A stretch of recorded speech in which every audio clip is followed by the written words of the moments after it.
নমস্কার, আমি পীযূষকান্তি বন্দ্যোপাধ্যায়। আমার সুখের ঘর জ্যোতিষ অনুষ্ঠান নিয়ে আবার চলে এলাম।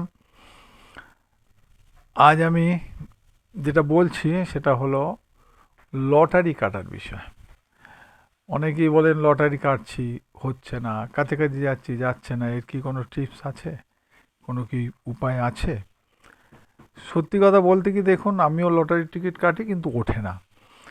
যাদের হাতে দেখবেন ত্রিশূল চিহ্ন আছে তারা বড় লটারির টিকিট পাবেন, আর যদি না থাকে ছোটোখাটো পাবেন। যতই চেষ্টা করুন, তার বড় কিছু টাকা ওঠার কোনো সম্ভাবনা নেই।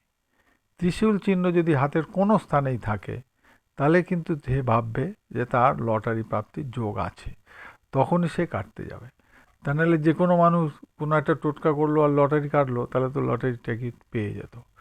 কিন্তু যদি কারুর হাতে ওই শুভ চিহ্ন থাকে তখনই সে টিকিটটা কিনবে।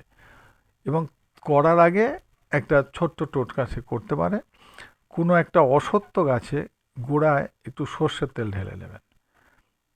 একটু সর্ষের তেল মানে ধরুন 1 কাপ কি একটা মাপ করে বোতল, ছোট বোতল নিয়ে অশ্বত্থ গাছের গোড়ায় সর্ষের তেল ঢেলে, তারপরে সে বাড়ি চলে আসবে। এসে ঈশ্বরের কাছে একটা ঘিয়ের প্রদীপ দেবে। ঘিয়ের প্রদীপ দিয়ে ঈশ্বরের কাছে প্রার্থনা করে সেই দিনই সে লটারির টিকিট কাটবে। তখন কিন্তু তার লটারি প্রাপ্তির যোগটা অনেকটা বেড়ে যাবে। তা না হলে আমি খালি গেলাম লটারির টিকিট কিনলাম হয়ে যাবে, সেইভাবে বড় লটারির টিকিট আসতে পারে না। আর যার হাতে ত্রিশূল চিহ্ন নেই সে কিন্তু সহজে লটারির টিকিট পাবে না, বা পাওয়ার সম্ভাবনাটা কম থাকে। প্রাপ্তির যোগটা, লটারি প্রাপ্তির যোগটা তার কম। অতএব যাদের আছে তারা যদি চেষ্টা করেন তাহলে কিন্তু অবশ্যই ফল পাবেন, এবং ওই টোটকাটা করুন, নিশ্চয়ই পাবেন। আমি কাউকে ওই অহেতুক বলবো না যে সবাই ওই টোটকা করুন আর সবাই লটারি টিকিট পাবেন, কখনো সম্ভব না। যাদের এই যোগটা আছে তারাই সম্ভাবনা আছে, তারা টোটকা করুন এবং যান, নিশ্চয়ই পাবেন।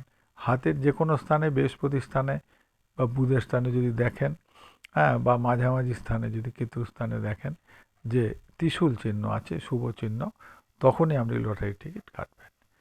যাই হোক, আর বেশি কিছু বাড়াবো না, আপনারা চেষ্টা করুন এইটা করার। দেখবেন এইটা করে লটারির টিকিট কাটলে অবশ্যই সফল হবেন। নমস্কার।